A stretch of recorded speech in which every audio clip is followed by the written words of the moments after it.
first, we would like to bring Malina Marshall and Shane Carapoli, who are going to talk about the soft skills in lower school. And soft skills are taught explicitly and intentionally since Children's House. These are skills that set up students from that young age all the way through life. And so please welcome, without further ado, Malina and Shane.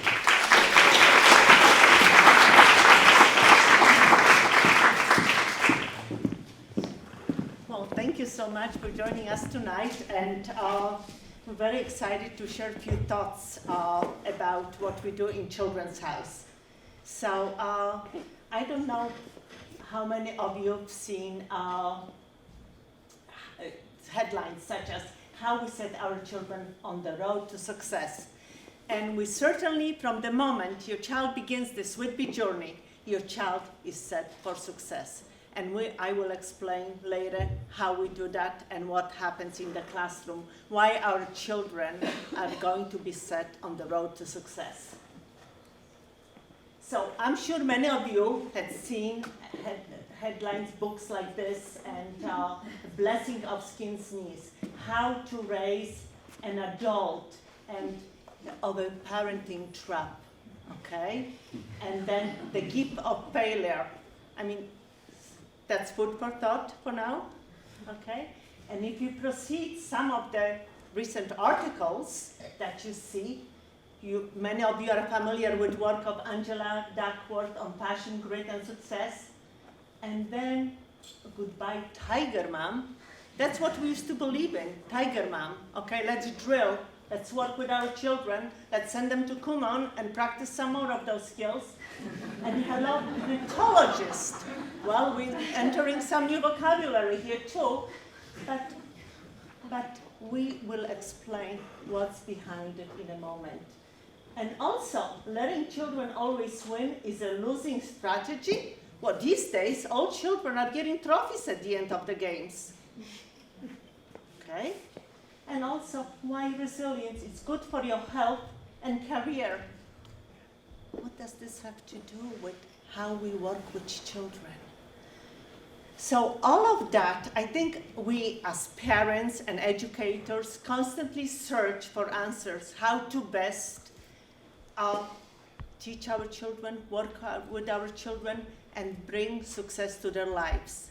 And with questions that the media and what the media has to offer to us, and we often question ourselves. But in this case, one message that we would like to share with you tonight is the work of James Heckman from University of Chicago, who won a Nobel Prize in economics.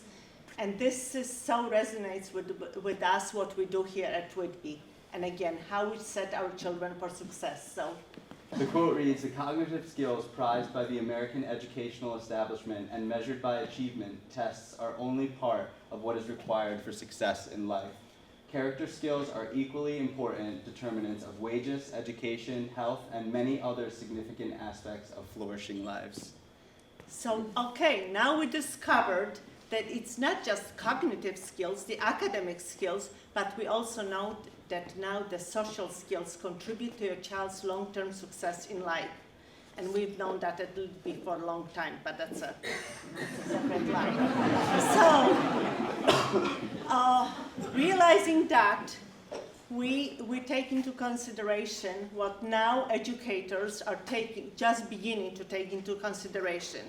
So we hear a lot of phrases, character educations. We hear phrases like emotional intelligence.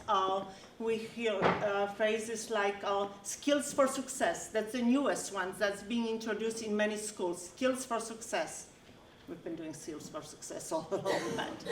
Okay, so going forward, we know from James Heckman that motivation contributes to your child's success in school.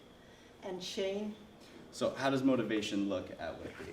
I don't know how many of you venture down to the Children's House, but if you don't go there often, you should, because you should come into the classroom and just take a look.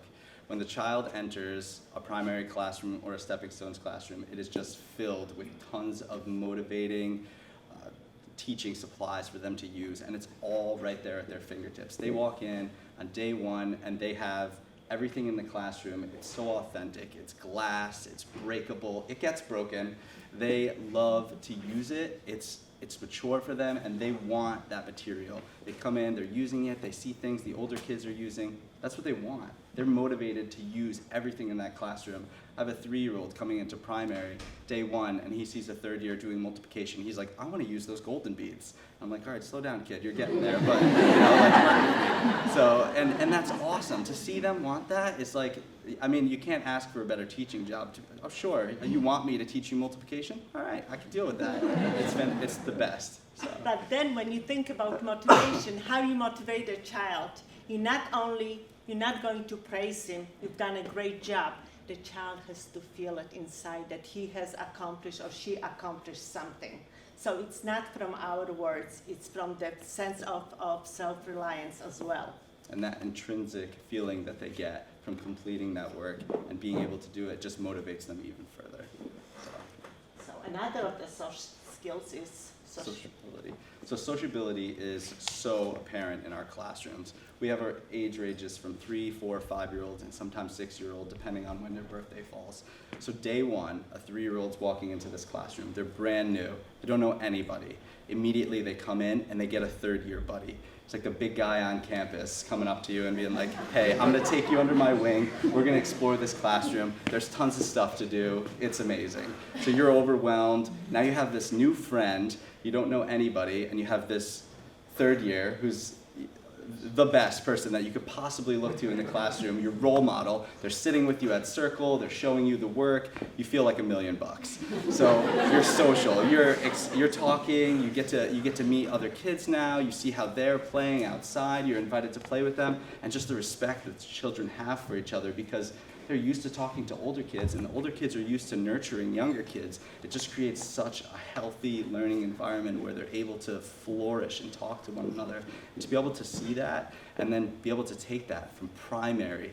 Imagine going into a new high school as a 9th grader. You're looking at everybody else older than you, and you're like, this is no big deal. I've been here before when I was 3.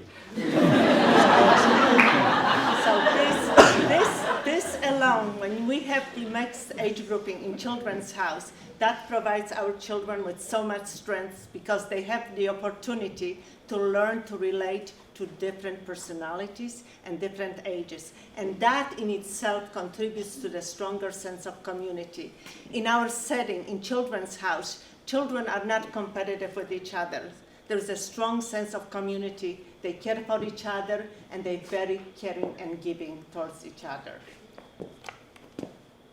So then we come to resilience and perseverance. So now this in the classroom is a very different look. Come in and the children are working. They're working so hard. They see so many different things. Like I said, a 3-year-old wants to jump in and do multiplication or division. They see all this happening.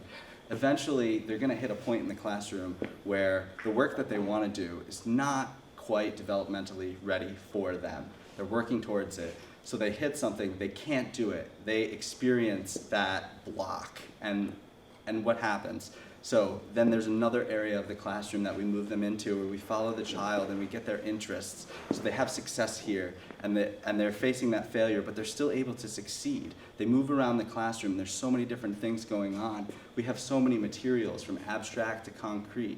We see children doing math all the time, and all of a sudden this abstract thought becomes a little bit too much to grasp. You know, they're just working and working and working, and then all of a sudden they hit that block. So they come over and they're using these manipulatives, they're feeling the materials, they're holding those cubes of 100 beads, and you get that understanding that you don't get from just being in any education system. So now they're able to take that abstract thought, make it concrete, and move forward and gain that success. And that is all part of being in a classroom where you feel so comfortable. Nobody's there to judge you. Your teachers are there to guide you and help you and facilitate you on the way. But it's all coming from within the child.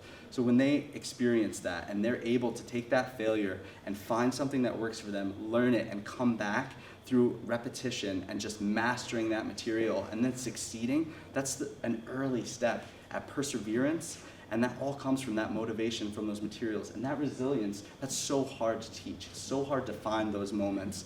And they're able to take that and encapsulate it and just keep moving forward. So when they hit those roadblocks, when it comes to reading, they're learning their letters, they jump back to sandpaper letters, they're getting all this material, and it's constantly going back and forth.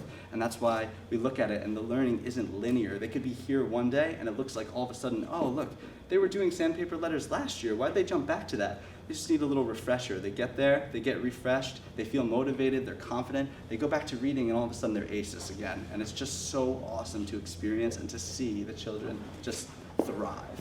And we as teachers, we guide our children. For example, when they fail, when things they do not go their way, they're supposed to go, we make sure that they draw strength from those experiences. So this is an important lesson. When children make mistakes, they are learning opportunities for our children. And during those times, we make sure that our children draw strength from those negative experiences.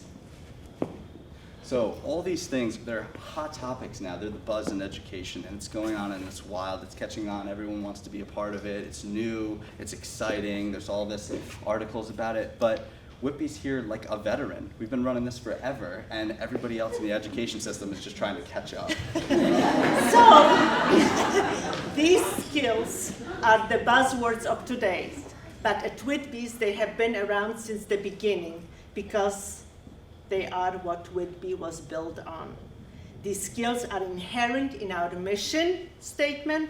This is who we are. Thank you. Thank you.